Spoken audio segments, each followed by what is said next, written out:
আল্লাহ পাকের কাছে সবচেয়ে মারাত্মক পাপ হচ্ছে মানুষকে হত্যা করা। শিরকের পর, কুফরির পর মারাত্মক পাপ হচ্ছে মানুষকে হত্যা করা। কাক নিজের ভাইয়ের গোশত খায় না? খায়। এখন মুসলমানের গোশত খায়। এক মুসলমান বিপদে পড়লে অন্যটা বৃষ্টি বিতরণ করা শুরু করে।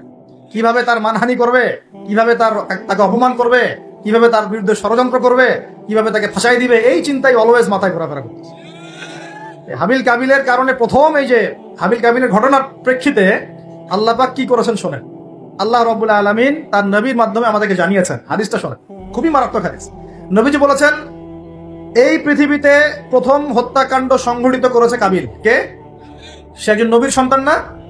নবীর ছেলে হয়েও। নবীজি বলছেন সাল্লাল্লাহু আলাইহি ওয়াসাল্লাম, এই পৃথিবীতে যত মানুষ খুন হবে, খুন হয় না মানুষ, যত মানুষ খুন হবে, এই সমস্ত খুনের পাপের একটা অংশ কাবিলের আমল নামায় যোগ করা হবে। বলে নাউজুবিল্লাহ। এটাকে বলে গুনাহে জারিয়া। কি বলে? প্রিয় ভাই, আমি তো রিকোয়েস্ট করতেছি আপনাকে, আমি তো আপনাকে শাসন করতে আসি নাই। আমি এসেছি আপনাকে আল্লাহ চেনাতে, আমি এসেছি আপনাকে রাসূল চেনাতে, কোরআন চেনাতে। আপনি মদের দোকান দিয়েছেন, যত মানুষ মদ খাচ্ছে সমস্ত গুনাহ আপনার আমল নামে যাচ্ছে। একটা হারাম সিনেমা হল করেছেন, যত মানুষ এখানে সিনেমা দেখছে সমস্ত পাপ আপনার কাছে। তামাকের কারখানা দিয়েছেন, সবাই হারাম খাচ্ছে, আপনার গুনাহ হচ্ছে। সুদ ছড়িয়ে দিয়েছেন, নিজে খাচ্ছেন, এখন সবাইকে খাওয়াচ্ছেন, গুনাহ হচ্ছে আপনার। সবার গুনাহ আপনার ঘাড়ে এসে যুক্ত হচ্ছে। ঠিক যেভাবে একটা মাদ্রাসা করেছেন, একটা মসজিদ করেছেন, একটা নলকূপ স্থাপন করেছেন, এই রাষ্ট্রীয় দায়িত্বে আছেন, রাস্তাঘাট করে দিয়েছেন, এর বদৌলতে যে মানুষ উপকৃত হচ্ছে, আপনি কবরে গেলেও নেকি পাবেন ইনশাআল্লাহ। কি পাবেন? নেকি পাবেন।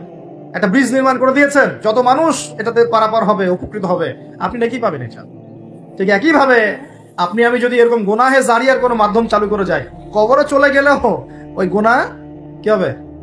অটোমেটিক আসতে থাকে। আল্লাহ আমাদেরকে বোঝার তৌফিক দান। তো এবার পৃথিবীর ইতিহাসের প্রথম এই ঘটনা হলো। এরপরে কি হয়েছে? এরপরে যে আল্লাহ পাকের শাস্তিটা নেমে আসবে। কাবিল কিন্তু জাহান্নামে যাচ্ছে। কেন? ভাইকে হত্যা করার কারণে।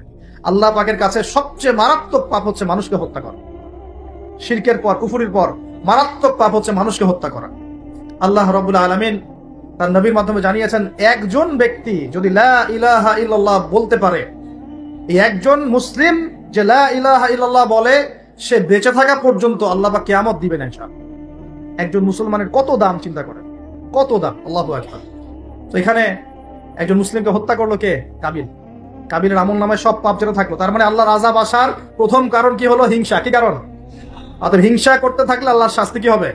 আসবে। এরপর আরো সামনে যান, এবার আসেন নূহ আলাইহিস সালাম। নাম মনে আছে? 950 বছর তার কওমকে দাওয়াত দিয়েছেন। কত বছর ভাই? একটু চিন্তা করেন তো, চোখ বন্ধ করে। 950 বছর কতদিন হতে পারে? 950 বছর মানে প্রায় 1000 বছর। প্রায় 1000 বছর তিনি তার কওমকে দাওয়াত দিয়েছেন। কিভাবে? আমাদের মতো ওয়াজ মাহফিল না, দাওয়াত দিয়েছেন। তিনি বলছেন, ইন্নী দাআউতু কওমি লাইলা ওয়া নাহারা। আল্লাহ, আমি আমার কওমকে দাওয়াত দিয়েছি দিন রাত 24 ঘন্টা। এটা সূরা নূহের মধ্যেই আছে, দেখবেন পড়ে। ওয়ালাম ইয়াজিদহুম দুআই ইল্লা ফিরারা। আমার দাওয়াত শুনে এরা খালি পালিয়ে গেছে, আমার থেকে কাছে আসে নাই, খালি পালিয়ে গেছে। কান বন্ধ করে ফেলতো, কাপড় দিয়ে মাথা ঢেকে ফেলতো, আর আমাকে বলতো পাগল। কি বলতো? পাগল। নূহ আলাইহিস সালামকে আল্লাহ পাক তারপরে বললেন, তুমি একটা কাজ করো, তুমি নৌকা নির্মাণ করো। কি করো? এই যে নৌযান নির্মাণ করা, এই সারা পৃথিবীর বাণিজ্য বন্ধ হয়ে যাবে যদি নৌযান না থাকে। জানেন, এই যে এক্সপোর্ট ইম্পোর্ট শিপিং সব বন্ধ হয়ে যাবে কিভাবে? যদি নৌযান না থাকে। আর এই নৌযান সর্বপ্রথম কে সৃষ্টি করেছে? আর এখন আমাদেরকে বলে যে ইসলাম হচ্ছে সেকেলে, না? এরা প্রযুক্তি খুব উন্নয়ন। নূহ আলাইহিস সালাম সর্বপ্রথম মানুষ যিনি এই পৃথিবীর মধ্যে নৌযান নির্মাণ করেছেন। সুবহানাল্লাহ। সভ্যতা শুরু হয়েছে নবীদের হাতে। সভ্যতা কি হয়েছে? নবীদের হাতে শুরু হয়েছে, আর শেষও হবে নবীদের হাতে ইনশাআল্লাহ। কোন নবীর হাতে শেষ হবে? হ্যাঁ, মাশাআল্লাহ, ঈসা আলাইহিস সালামের হাতে। আপনারা তো আমার লেকচার শুনেন না, বুঝতেছেন যে ঈসা আলাইহিস সালাম আসবেন। হ্যাঁ, তিনি আসবেন, এমনি এমনি আসবেন না। তিনি আসবেন এই ইহুদিবাদীদের হাত থেকে এই জেরুজালেম মুক্ত করার জন্য। তিনি আসবেন ইনশাআল্লাহ। অপেক্ষা করতে বলেন। আজকে যে জুলুম আর নির্যাতন সারা বিশ্বে করছে, ঈসা আলাইহিস সালাম যখন আসবেন, পাথর পর্যন্ত কথা বলা শুরু করবে। পাথর কথা বলবে, গাছ কথা বলবে। ইয়া মুসলিম ইন্না ওয়ারালিয়াহু তাআল ফাকতুলহু। আসো, আমার পিছনে একটা লুকিয়ে আছে, আসো হত্যা করে যাও। ঈসা আলাইহিস সালামের হাতে দাজ্জাল মারা যাবে এই যে বাবেলুদ নামক জায়গায়। এই বাবেলুদ জায়গাটা এখন প্যালেস্টাইনের মধ্যে পড়েছে। ওইখানে দাজ্জালকে মারা হবে। ঈসা আলাইহিস সালামের নিঃশ্বাস তার গায়ে গিয়ে লাগবে, ও মারা যাবে। ঈসা আলাইহিস সালামের দোয়া ইয়াজুজ আর মাজুজের ধ্বংস হবে। ঈসা আলাইহিস সালাম জেরুজালেম থেকে পুরো বিশ্বে আবার ইসলামিক খেলাফা কায়েম করবেন ইনশাআল্লাহ। এটা না হওয়া পর্যন্ত কিয়ামত হবে না ইনশাআল্লাহ তাআলা। অতএব হতাশ হওয়ার কিছু নেই। তো যেটা বলছিলাম, সভ্যতা শুরু হয়েছে নবী দ্বারা, শেষ হবে কার হাতে? নবীর হাতে। এখন নূহ আলাইহিস সালাম 950 বছর দাওয়াত দিয়ে কি ফলাফল হলো? 40টা বা 80টা পরিবার ইসলাম কবুল করেছে। কতটা?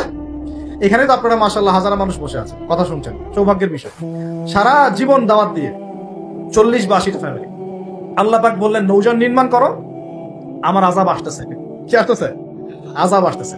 কেন আযাব? কারণ এই মানুষগুলো, নূহ আলাইহিস সালামের কওমের লোকগুলো একটা মহাপাপ করেছে। তারা ওয়াদ্দা, ইয়াগুস, ইয়াউক, নাসর এরকম কিছু মূর্তি বানিয়ে নিয়েছে এবং এই স্ট্যাচুগুলোর তারা ওয়ার্শিপ করত, উপাসনা করত। এমনি এমনি উপাসনা করতো না, আপনাকে বুঝাচ্ছি। প্রথম যে প্রজন্মটা ছিল ওদের, ওই প্রজন্মকে শয়তান ওয়াসওয়াসা দিয়েছে কি, যে এই ওয়াদ্দা, ইয়াগুস, ইয়াউক, নাসর এই যে নামগুলো সূরা নূহে আছে, এই ব্যক্তিরা ছিল খুব পুণ্যবান সৎ ব্যক্তি, তারা খুব ভালো আল্লাহওয়ালা ছিল, আল্লাহর ওলি ছিল। শয়তান ওয়াসওয়াসা দিয়েছে তোমরা এই তাদের মূর্তি নির্মাণ করে মসজিদের বাইরে রেখে দিবে। মসজিদের কোথায়? বাইরে। যাওয়া আসার সময় ওদেরকে দেখলে একটা মানে উৎসাহ আসবে যে আমরাও তাদের মতো হই। শয়তান এইভাবে নেক্সট রোতে ধোকা দিয়েছে। ওই জেনারেশন এই কাজটাই করেছে। এরপর আরো 100-200 বছর চলে গেছে, শয়তান এবার পরের জেনারেশনকে ওয়াসওয়াসা দিয়েছে, আরে তারা তো অনেক বড় বড় মানুষ ছিলেন, এখন মসজিদের বাইরে না, ওদেরকে ভিতরে ঢুকাও। এবার তারা ওই মূর্তিগুলো সব ভিতরে ঢুকানো শুরু করেছে। এগুলো হিস্ট্রি পড়ে দেখেন, তাফসীর আছে, জালালাইন পড়ে দেখেন, ইবনে কাসির পড়ে দেখেন। তো এবার তারা ঢুকালো ভিতরে, সেজদা করছে না কিন্তু মূর্তিতে, তারা খালি রেখে দিয়েছে ভিতরে, যে তাদেরকে দেখবো, দেখে আমার ইবাদতে মনোযোগ আসবে। উদ্দেশ্য কিন্তু ভালো, উদ্দেশ্য কি ভালো। এবার এই প্রজন্ম যখন চলে গেল, পরের প্রজন্মকে শয়তান বলছে আরে তারা আল্লাহর ওলি ছিল, তাদের কাছে চাইলেই পাওয়া যাবে। এবার সরাসরি সেজদা শুরু হলো মূর্তিতে। এইভাবে গ্র্যাজুয়ালি আস্তে আস্তে আস্তে আস্তে শয়তান প্রথম মূর্তি পূজা চালু করেছে বিশ্বে। বুঝলেন কিভাবে? নেক্সট রোতেই ধোকা দিয়েছে শয়তান। আমরাও এখন মুসলমানরাও সুবহানাল্লাহ, আমরাও এখন এগুলোর পিছনে পড়ে যাচ্ছি, করছি না? সবার ঘরে ঘরে ছবি, মূর্তি এখন, সুবহানাল্লাহ। আর এই যে আমাদের সেলফি সংস্কৃতি, এটাও তো একটা মূর্তির অংশ হয়ে যাচ্ছে। প্রয়োজনীয় ছবি তোলা যায়, অপ্রয়োজনীয় ছবি তোলার কি দরকার আছে? মুসলিমরা কি করবে? আসসালামু আলাইকুম ওয়া রাহমাতুল্লাহ, ওয়া আলাইকুম আসসালাম ওয়া রাহমাতুল্লাহ, মুসাফা করবে। মুসাফা থেকে ফারেক হওয়ার আগেই গুনাহ সব ঝরে পড়ে গেছে। এইটা সুন্নত। ভাই তাকান, দুই তাকান, ভাই হুজুর তাকান, কি দরকার আছে এগুলা? প্রয়োজন নাই। আর এগুলো আমাদের পরকালে বাঁচাবে না। পরকালে বাঁচাবে যে নবীর যত সুন্নত অনুসরণ করবে, সে নবীর তত কাছে থাকবে। তো দেখেন, নূহ আলাইহিস সালামের সবচেয়ে বড় পাপ কি ছিল? ওই কওমের, নূহ আলাইহিস সালামের কওমের সবচেয়ে বড় পাপ কি ছিল? শিরকের পাপ। কিসের পাপ? শিরক আর কুফর। এর ফলে আল্লাহ পাক কি করলেন দেখেন। এরপর আল্লাহ পাক বলছেন তুমি সবগুলোকে একজোড়া করে উঠাও নৌকায়। এখন যত এই যে প্রজাতির গাছপালা দেখছেন, পশু পাখি দেখছেন, সব একজোড়া একজোড়া করে তিনি উঠালেন। কোথায়? তাহলে চিন্তা করেন নৌকাটা কত বড় ছিল, বিশাল। আল্লাহু আকবার। সব একজোড়া করে উঠালেন। এরপর আল্লাহ রাব্বুল আলামিন বলছেন যে ফারাত্তা নূর, একদম মাটি ফেটে থলথল করে পানি বের হওয়া শুরু হলো। আসমান থেকে প্রবল বৃষ্টি বর্ষণ শুরু হলো। আল্লাহ সূরা হুদের মধ্যে বলছেন যে বৃষ্টির ফলে স্রোতগুলো এত উঁচু ছিল যে পাহাড়ের উপর দিয়ে উঠে যাচ্ছিল স্রোত। পাহাড়ের উপর দিয়ে পানির স্রোত যাচ্ছে। আর এই সময় নূহ আলাইহিস সালামের ছেলে, এক ছেলে, তার 4 ছেলে ছিল। 5 ছেলে? এক ছেলের নাম হচ্ছে হাম। হামের বংশধর হচ্ছে এই যে আফ্রিকান মানুষরা, কালো চামড়ার মানুষরা হামের বংশধর। এক ছেলের নাম শাম। শামের বংশধর হচ্ছে আরবরা, এই যে আরব পেনিনসুলা যারা থাকে, এরা শামের বংশধর। এক ছেলের নাম ইয়াফাস। ইয়াফাস হচ্ছে ইউরোপিয়ান যারা, পশ্চিমারা, এরা ইয়াফাসের বংশধর, রোমানরা। আরেক ছেলের নাম হচ্ছে কেনান। কি নাম? এই কেনান ওই পাহাড়ে উঠে বলছে যে পাহাড় আমাকে বাঁচাবে। কে বাঁচাবে? পাহাড়। আমার দরকার নেই ওঠার, তুমি যাও গা, পাহাড় আমাকে বাঁচাবে। নূহ আলাইহিস সালাম বলছেন যে আল্লাহ আমার ছেলে, আমার আহাল, বাঁচাও তাকে। আল্লাহ পাক বলছেন এরপর বিশাল এক ঢেউ আসলো, বাবা আর ছেলের মাঝখানে আড়াল করে ফেল, শেষ নাই, সন্তানের সাথে আর দেখা নাই। নূহ আলাইহিস সালাম কান্নাকাটি করে বলছেন আল্লাহ ইন্নাহু মিন আহলি, আমার ছেলে আমার পরিবারের একজন, আল্লাহকে মাফ করে দাও। আল্লাহ পাক ধমক দিয়ে বলছেন লাইসা মিন আহলি, সে তোমার পরিবারের কেউ না, সে তোমার পরিবারের, আল্লাহর কাছে এইসব বংশ, রক্ত, রং, এইসবের কোনো দাম নাই। কিসের দাম আছে? তাকওয়া, ঈমানের দাম আছে। নবীর সন্তান হয়েও যদি ঈমানদার না হয়, আল্লাহ পাক জাহান্নামে দিয়ে দিবেন, কোনো কিছু যায় আসে না আল্লাহ পাক।